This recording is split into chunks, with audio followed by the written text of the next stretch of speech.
Hello everyone, welcome to another success story session. और यहाँ पर हमारे साथ बहुत ही इम्पोर्टेंट गेस्ट है हमारे संबित जी, जिन्होंने रिसेंटली जेआईबी के चारों पेपर्स को क्लियर किया है। First of all congratulation Sambit ji, and आपका स्वागत है। Welcome to this platform, Edutap platform. Thank you so much for coming here. कैसा लग रहा है आपको जेआईबी फाइनली क्लियर करके? Please you can let our viewers know. Thank you very much sir. और बहुत अच्छा लगा सर। जीआईबी के बारे में तो सर बाद में बताऊंगा। सबसे पहले सर आपसे बात करके सबसे ज़्यादा अच्छा लगा, क्योंकि मेरा प्रिपरेशन सर बोलूँ तो सच में आपसे भी शुरू हुआ है। मतलब आपका वीडियो देख के मैं समझ में आया कि क्या पढ़ना है क्या नहीं पढ़ना है, मतलब कौन सा चीज़ ज़्यादा इम्पोर्टेंट है। तो इसलिए और आपसे आज बात करके तो बहुत अच्छा लगा। और डेफिनेटली सर जीआईबी क्लियर करना तो मतलब खुशी की बात है और अच्छा लग रहा है क्लियर करके। और मैं सोच रहा हूँ इस बार ही सीआईबी भी अटेंड करूँ। और सर एडुटैप के हेल्प से मैं उम्मीद करता हूँ कि सर सीआईबी भी इस बार एक ही अटेम्प्ट में क्लियर हो जाएगा। Surely Sambit ji, hope we are able to help you. And अच्छा मुझे लग रहा है आपको नहीं, मुझे ज़्यादा अच्छा लग रहा है आपसे बात करके कि जो मेहनत आपने की है, डेडिकेशन आपने दिखाया है, और now you have cleared the exam. तो it is really my pleasure to talk to you. And first things first कि अगर आप अपना बैंकिंग का बैकग्राउंड बता पाओ कि कब आपने बैंक में ज्वाइन किया, कहाँ पर प्रेजेंटली पोस्टेड हैं, कौन से पोस्ट पे है, एंड कितना टाइम आपको मिल पाता था प्रिपरेशन के लिए? कब से आपने स्टार्ट की प्रिपरेशन? सर मैंने जुलाई 2023 में बैंक ज्वाइन किया। और ज्वाइन करने के बाद जैसे ही सर एक साल तो ऐसे ही जॉब मिला है, उसी खुशी के साथ चला गया। और तो उसमें जीआईबी धीरे धीरे पता चला कि जीआईबी सीआईबी सब पता होता है, जो सीनियर स्टाफ है मतलब बताया कि अभी टाइम है तो वो सब क्लियर कर लो, बाद में प्रेशर होगा तो टाइम नहीं मिलेगा। तो सर फिर मैंने स्टार्ट किया और देखा कि जो यूट्यूब में ऐसे रैंडम जो प्रिपरेशन कैसे करना है वो सब मैं सर्च कर रहा था। देखा कि कोई कोई बोल रहे थे कि दो मतलब एक बार अटेम्प्ट में नहीं होता है, दो अटेम्प्ट लग जाता है। तो ये सब करके फिर सर आपका वीडियो देखा। और फिर आप बताए कि कौन से टॉपिक इम्पोर्टेंट है। और सर प्रिपरेशन टाइम की बात करूँ तो सबसे ज़्यादा टाइम वीकेंड पे ही मिल पाता है, क्योंकि सर वर्किंग डे पे हार्डली एक डेढ़ घंटा ही टाइम मिलता है। बिकॉज ऑफिस से आने के बाद फिर टायर्ड हो जाते हैं और इतना पढ़ाई का माइंड सेट नहीं हो पाता है। तो हार्डली 1 to 1.5 आवर टाइम मिलता है। बट सबसे ज़्यादा टाइम मुझे मिला वीकेंड पे और हॉलीडेज पे। ओके, नाइस संबित जी। तो 2023 में ज्वाइन किया आप, तो फिर आपने इस बार चारों ही पेपर्स एक ही बार में क्लियर किए या फिर पहले भी आपने अटेम्प्ट्स दिए हैं जेआरबी के? नहीं सर, पहले अटेम्प्ट नहीं दिया है। मेरा था कि जब अटेम्प्ट करूँगा तो एक ही बार में चारों पेपर क्लियर करूँगा। और उसमें था ना कि 45 अगर आप रखते हैं फिर भी overall scoring 200, then also I am able to clear the exam. तो इसलिए जब भी अटेम्प्ट करना था तो चारों पेपर ही पढ़ के अटेम्प्ट करना था। इसलिए इस बार चारों पेपर ही दिया था एक ही बार में। ऑन दैट नोट, आपके मार्क्स अगर मैं पूछूं, अगर आप बताना चाहो। सर आपका पेपर जो आईएफएस में सर 64 मार्क्स था। और सबसे पहले मैंने वही पेपर स्टार्ट किया था प्रिपरेशन, क्योंकि सुना था कि वो टफ आता है। और उसके बाद सर एएफएम था, क्योंकि मैं नॉन कॉमर्स बैकग्राउंड से हूँ तो बोलते हैं कि नॉन कॉमर्स स्टूडेंट को वो थोड़ा टफ होता है। लेकिन उसके बारे में सर बताऊंगा आगे। तो उसमें था 67 हाइट स्कोर। देन पीपीटी, पीपीटी थोड़ा लेंदी पेपर है और उसमें सर 71। एंड आरबीडब्ल्यूएम 52 था। वाह, कहाँ ले जाएंगे इतने मार्क्स आप? वंडरफुल, बहुत ही अच्छे मार्क्स हैं आपके तो। आपसे तो स्ट्रैटेजी जानना बनता है बहुत अच्छे से। एक एक सब्जेक्ट का ज़रूर बताइएगा कि क्या करना चाहिए जो भी बैंकर्स है वो अगर प्रिपरेशन कर रहे हैं। तो स्टार्टिंग की आपने प्रिपरेशन का कब सोचा, और कैसे इसकी शुरुआत हुई? कैसे आप जो भी प्लेटफॉर्म्स आपने वॉच किए हैं, ज्वाइन किए हैं, तो उनसे कैसे आप रूबरू हुए? सर पहले तो मैंने कोई कोर्स लेने का सोचा था। एंड उससे पहले जब ऐसे ही रैंडम यूट्यूब में देख रहा था कि कौन सा सोर्स अच्छा होगा। तो उसमें सर काफ़ी दिन चला गया सर। प्रिपरेशन स्टार्ट करूंगा इन सब सॉल्व के। फिर जब इस सब का फॉर्म फिलअप कर लिया, उसके बाद सोचा कि मुझे इस बार तो सीरियसली प्रिपेयर करना है। तो सबसे पहले तो सर जब ऐसे यूट्यूब में रैंडमली मैं कर रहता था, एक दिन आपका वीडियो देखा और उसमें आप बता रहे थे कि कौन सा टॉपिक ज़्यादा इम्पोर्टेंट है, और मतलब हर एक सब्जेक्ट का आप बता रही है, तो उसमें कि कौन सा टॉपिक ज़्यादा इम्पोर्टेंट है, कौन सा हम थोड़ा ऊपर ऊपर से बढ़ते जा सकते हैं। तो उसको मैंने पहले डाउनलोड कर लिया और वीडियो को, और उसके बाद सर सिलेबस नोट डाउन कर लिया, और वो सब टॉपिक सर मैंने टिक मार्क कर लिया कि सबको पहले पढ़ना है। और उसके बाद सर देखा कि कहाँ से पढ़ो, मतलब कुछ मटेरियल्स ऐसे सर देखा जाए तो बहुत सारे मटेरियल्स है इंस्टाग्राम पे, सॉरी इसमें टेलीग्राम में मिल जाता है, और बाकी सब जो फ्रेंड्स के ग्रुप में उसमें भी बहुत सारा मटेरियल्स मिल जाता है। लेकिन सर मैंने देखा कि यूट्यूब में ही एडुटैप पे सर इतना फ्री मटेरियल्स है, अगर कोई इसी को ही फॉलो करे सर, बाकी को कुछ मतलब कंफ्यूज होने की जरूरत ही नहीं है। तो इसलिए सबसे पहले मैं आपका ही मतलब IAFS का जो 9 आवर का था पहले मॉड्यूल ANP का, उससे से सर स्टार्ट किया। और उसके बाद धीरे धीरे देखा कि आपके चैनल पे ही सारा सब्जेक्ट का वीडियो पड़ा हुआ है, तो मैं को इधर उधर देखो, तो उसी को ही सर स्टार्ट किया। और क्योंकि उसमें सब सिस्टमेटिक था, और ऊपर से सर और देखने की जरूरत नहीं था, सारे टॉपिक कवर हुआ था उसमें। तो इसीलिए पहले तो IAFS का मैंने स्टार्ट किया, और उसका 2 मॉड्यूल कंप्लीट किया। उसके बाद सर मैंने एटम स्टार्ट किया, क्योंकि ये दोनों हम बोलते हैं कि ज़्यादा टफ था। तो उसके बाद एटम मैंने स्टार्ट किया, और निशांत सर तो बहुत मतलब मैं बहुत ज़्यादा थैंकफुल हूँ निशांत सर के लिए, क्योंकि सब बोलते हैं FM सर डिफिकल्ट है, बट मुझे FM among the 3 right there, FM IFS and PPV, RBWM तो मतलब अगर आप बाकी ये 3 पढ़ लेते हैं तो RBWM इसी हो जाता है। बट ये तीनों वैसे सर FM मैंने सबसे कम टाइम में कंप्लीट किया है, बिकॉज ऑफ निशांत सर। तो उनका टेक्निक बहुत ही अच्छा था, तो इसलिए मुझे काफ़ी इजी हुआ FM कंप्लीट करना।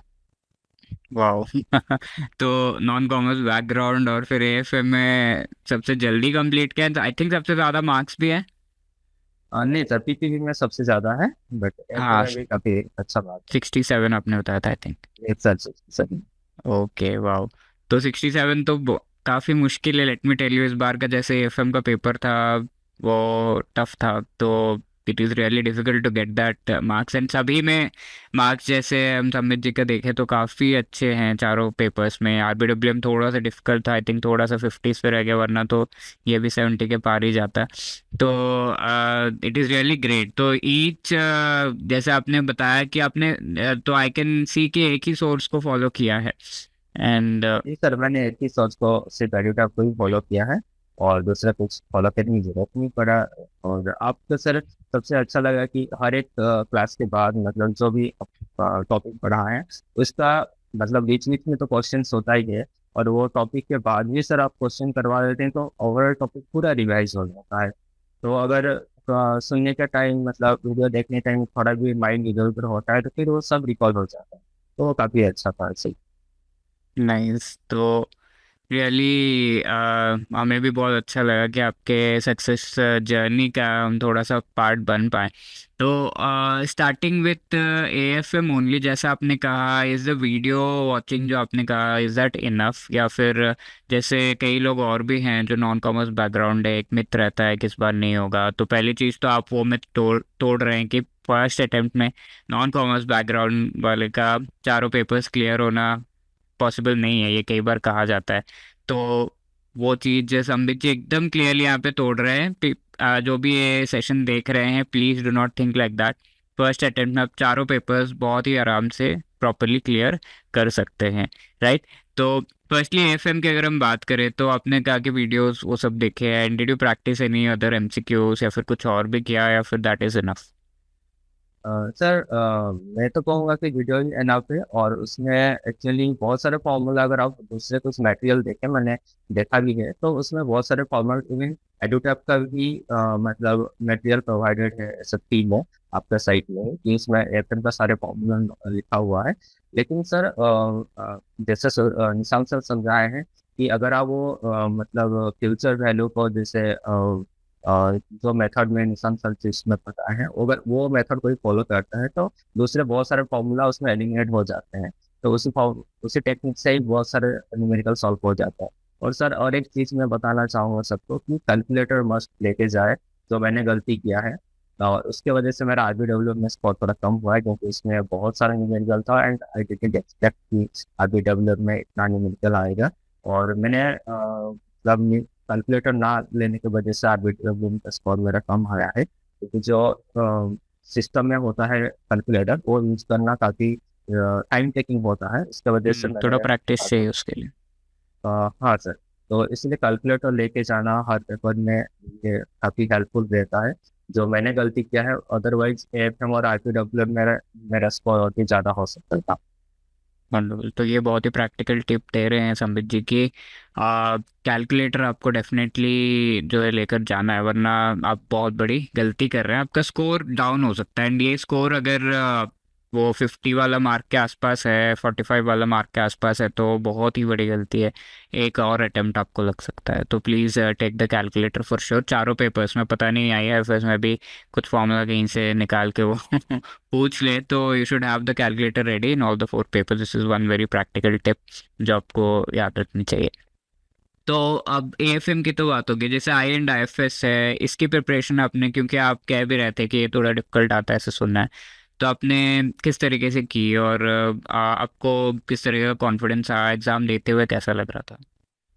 सर आईयूएफएस से बात करूँ तो इसमें जैसे आप सर बता रखे हैं कि इसका जो लास्ट मॉडल है वहाँ से ज़्यादातर क्वेश्चन आता है, और मेरे पेपर में भी वही हुआ था। और सर आईएफएस का मुझे लगा कि पेपर कंपेरेटिवली काफ़ी इजी लगा मुझे। तो ऐसा कुछ टॉप साइड पे मुझे नहीं लगा था, शायद मेरा सिक्स में ऐसा हुआ होगा।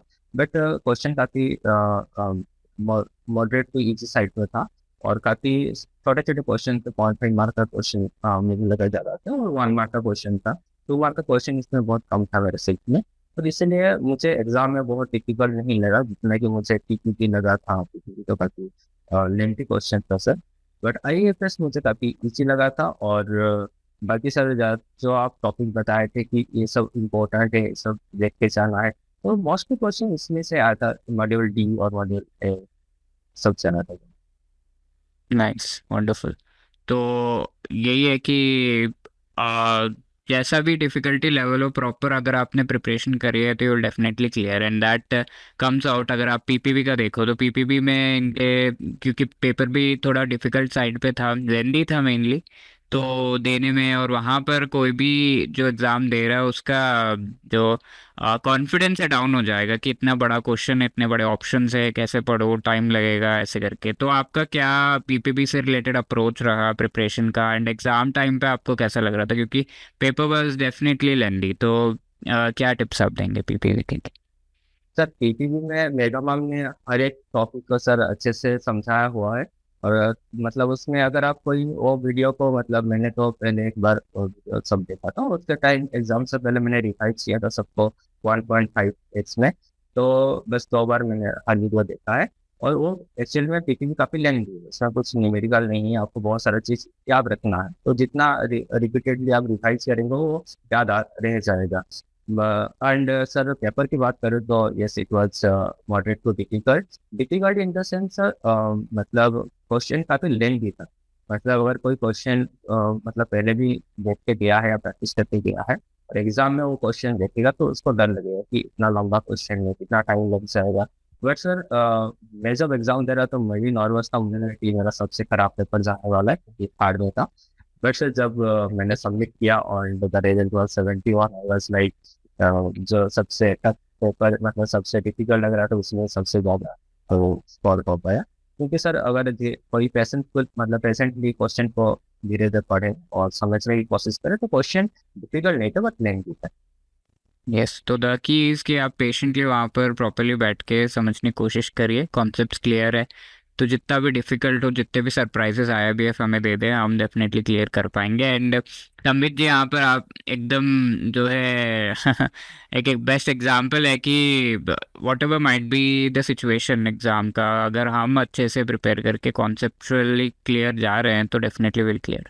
अब फाइनली आरबीडब्ल्यूएम पे आते हैं। जनरली ये रहता है कि काफ़ी इजी है, 60 अबो तो लानी है। हम भी सेशंस में कहते हैं कि आरबीडब्ल्यूएम में 70 टारगेट करो और ऐसे। बट जब पेपर आया तो आपको कैसा लगा? पेपर सामने देखकर आपको कैसा लगा? And what was your feeling during the exam and after the exam? क्या रिलीफ का लेवल था? सर आरबीडब्ल्यूएम तो मुझे भी सबके जैसा लगा था कि आरबीडब्ल्यूएम तो इजी है। जब मैंने उसका देखा मटेरियल, जब तो वो भी जैसे जो अगर कोई पीपीटी अच्छे से पढ़ लेता है और तो उसका बहुत सारे पार्ट आरबीडब्ल्यूएम में कवर हो जाता है, तो कुछ एक्स्ट्रा मेहनत करने की जरूरत नहीं पड़ता है। तो मुझे लगा कि हाँ ऐसे ही हो जाएगा, तो मैंने भी बहुत ज़्यादा सीरियस इसको नहीं लिया। लेकिन जब एग्जाम में गया तो it was completely 180 degree different. And question इस बार बहुत ही न्यूमेरिकल साइड में थे, और जैसे ही सर ने बताया, मैंने कैलकुलेटर नहीं लिया था, और कोई भी पेपर मैंने कैलकुलेटर नहीं लिया, तो मेरा गलती था। और मैं बोलूंगा कि कोई भी इस चीज़ को इग्नोर ना करे, सब कैलकुलेटर करी करे। तो उस वजह से जब मैं क्वेश्चन देखा तो ये पूरा एफएम का पेपर का 60% आगे डेवलप में आ गया था। तो बहुत सारे न्यूमेरिकल्स थे, तो इसलिए काफ़ी टाइम लगा। और आगे में माइंड सेट करके गया था कि बहुत जल्दी हो जाएगा, कंप्लीट हो जाएगा, इजी आएगा, बट ऐसा कुछ नहीं था। तो काफ़ी टफ था। और फिर भी जब सबमिट किया तो just I got pass, and that was really. Nice. तो चारों पेपर्स क्लियर करने के बाद आपने फिर इमीडिएटली उस शाम को क्या किया? पार्टी की या फिर कैसा था फीलिंग? सर हाँ खुशी तो था। पेरेंट्स को बताया, कौन करके सारा पेपर क्लियर हो गया, तो काफ़ी खुशी था। बाकी इस तरह से कुछ क्लियर नहीं क्योंकि मतलब एग्जाम देने गया था और रिटर्न करना था, तो इसलिए बट या काफ़ी खुशी थी। नाइस। तो ये चारों पेपर से रिलेटेड संबित जी ने बहुत ही अच्छे से हमें जो स्ट्रैटेजी है वो बताई है। तो आई थिंक आप इससे भी पॉइंट्स नोट कर सकते हैं कि ईच एंड एवरी पेपर में how you should approach and क्या आपके रिसोर्सेज है। तो द थिंग इज़ कि आपकी कॉन्सेप्ट क्लियर है तो एग्ज़ाम में जैसा भी हो पेशेंटली, अगर आप वो 2 घंटे वहाँ पर बैठ रहे, ऐसा नहीं कि 1 घंटे में निकल जाना है। 2 घंटे आराम से बैठिए एंड पूरा पेपर अच्छे से देने की कोशिश करिए and definitely you will clear it. तो ये चारों पेपर्स की स्ट्रैटेजी हो गई and what do you think majorly work for you? आपका बस एक ही सोर्स पे आपका फोकस था या फिर आपने भी कहीं और से थोड़ा बहुत देखा और सोर्सेज से रिलेटेड, या फिर क्या ऐसी इम्पोर्टेंट चीज़ थी? अगर कोई क्लियर करना चाहते हैं एक ही बार में तो उनको क्या सजेस्ट करेंगे आप? सर मैं तो बोलूँगा कि एक ही सोर्स को रिलाई करें, क्योंकि जितना भी मतलब इंटरनेट पे बहुत सारे मटेरियल अवेलेबल है। अगर सबको कोई देखने जाएगा तो बिल्कुल टाइम है उसको। और एक ही बार में क्लियर हो सकता है, ऐसा कुछ ऐसा एग्जाम नहीं है कि एक ही बार में नहीं हो सकता। बस आपको थोड़ा टाइम देना पड़ेगा, उस टाइम को यूटिलाइज कीजिए। और एक ही सोर्स काफ़ी है। जैसे मैं बोला कि मैं तो सिर्फ एडुटैप को ही फॉलो किया है। और ऐसा कुछ नोट्स भी जो वीडियो के टाइम में जो मुझे लगा कि हाँ मुझे ये चीज़ नया है, तो उसको मैंने नोट डाउन करके रखा था। और रिवाइज मतलब उसी वीडियो को ही मैंने रिवाइज किया है उसको 1.5x पे। अदरवाइज मैंने कोई दूसरे शॉर्ट्स को फॉलो नहीं किया। बाकी सर वही बोलूँगा जो आप बताए कि कंसेप्ट को क्लियर करना चाहिए। बहुत लोग बोलते हैं कि ओनली एमसीक्यू करके चले जाओ, बट आई वुड से जैसे इस बार का पेपर किया है, तो ओनली अगर कोई एमसीक्यू करके किया होगा तो it will be disaster for him. But इसलिए कॉन्सेप्ट को क्लियर करो और एक ही सोर्स पे डिपेंड करो, और उसको अच्छे से करो। That is the. नाइस। तो जैसा आपने पहले बताया कि ईच वीकडेज पे आपको बिल्कुल टाइम मतलब खास नहीं मिलता था, 1-1.5 घंटा, और वीकेंड्स पे ही मिलता था। तो व्हाट वुड यू सजेस्ट कि जिनका सिमिलर जो है बैंक का काम है कि वीकडेज पे ज़्यादा टाइम नहीं मिलता, तो वीकेंड्स पे कितना समय उन्हें देना चाहिए और कितना समय पहले उन्हें प्रिपरेशन को स्टार्ट कर देना चाहिए होने मंथ शेड्यूल से आइडियल रहेगा? Sir for paper I would say 4 months is sufficient, because C paper में ज़्यादा इम्पोर्टेंट है, एफ ये 3 महीने में कंप्लीट कर लो। एंड आरपीडब्ल्यू अगर ये तीनों अच्छे से कर लेते हैं तो आरपीडब्ल्यू ऑलमोस्ट कंप्लीट हो जाता है विद इन 2 वीक्स। एंड थोड़ा सा रिवाइज कर लो, then 4 months I would say it is enough. और बीच एग्जाम के बीच में तो एक हफ्ते के बाद एक होता है, तो enough time clear to revise again. So 4 months is sufficient for any. Okay nice. तो जैसे आप वीकडेज पे प्रिपेयर नहीं कर पाते थे, तो क्या मोटिवेशन डाउन होता था कि यार सिर्फ वीकेंड मिल रहा है, मुझे होगा कि नहीं होगा, या फिर आप कैसे अपने मोटिवेशन बना कर रखते थे? क्या कोई कोलीग्स, फ्रेंड्स, आपके फैमिली मेम्बर्स, किसी ने आपको इस चीज़ में काफ़ी सपोर्ट किया? किन्हीं का नाम आप लेना चाहोगे? सर फैमिली मेम्बर तो सपोर्ट किए, क्योंकि वीकेंड पे ये टाइम मिलता था तो उनके साथ मैंने टाइम को खुद के दिया और पढ़ाई किया, तो उनका तो सपोर्ट था ही। और कलीग तो सर ऐसे जो साथ में कलीग थे वो तो कोई कर नहीं कर रहे थे, बट फैमिली का तो साथ रहा। और वीक डेज पे जैसे कि सर टाइम नहीं हो पाता, तो it was the only time to prepare the weekend. तो वीकेंड मैंने बिल्कुल भी वेस्ट नहीं किया, तो वीकेंड जितना ज़्यादा हो सके उतना मैंने यूटिलाइज करने की कोशिश की। Okay, wonderful.